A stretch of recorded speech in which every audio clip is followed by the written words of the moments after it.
videos every Sunday and Wednesday.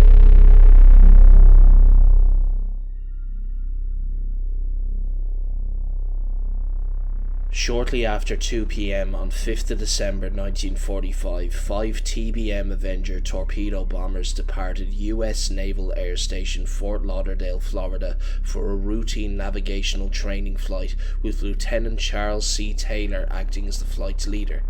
Taylor was a seasoned naval navigator with some 2,500 flying hours and multiple World War II combat tours in the Pacific. The group of aircraft, dubbed Flight 19, were to execute navigation problem number 1, which was to fly to the east from the Florida coast, conduct bombing runs at a place called Hens and Chicken Shoals, turn north, then proceed over Grand Bahama Island. The flight's last leg was to fly back to NAS Fort Lauderdale.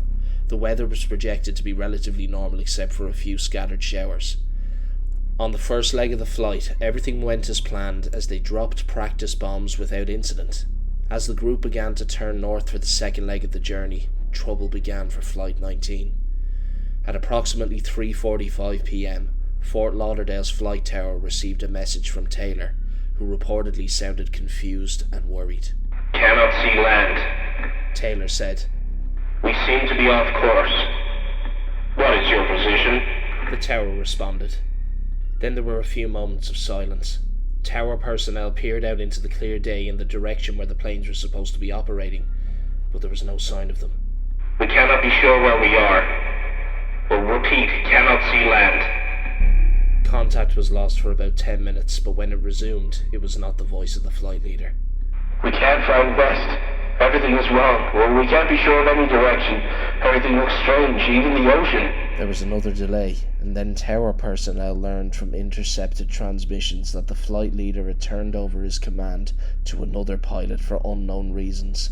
After 20 minutes of radio silence, the new leader's voice transmitted to the tower, but it was trembling, bordering on hysteria.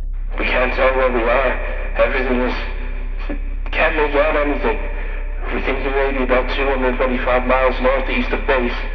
For a few moments the pilot rambled incoherently before uttering the last words ever heard from Flight 19.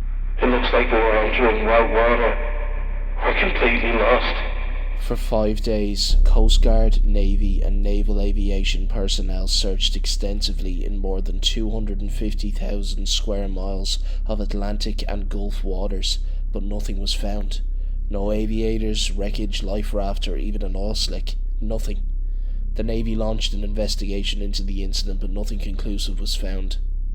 14 men were lost as a result of the Flight 19 tragedy. 13 more were lost on the attempted rescue mission.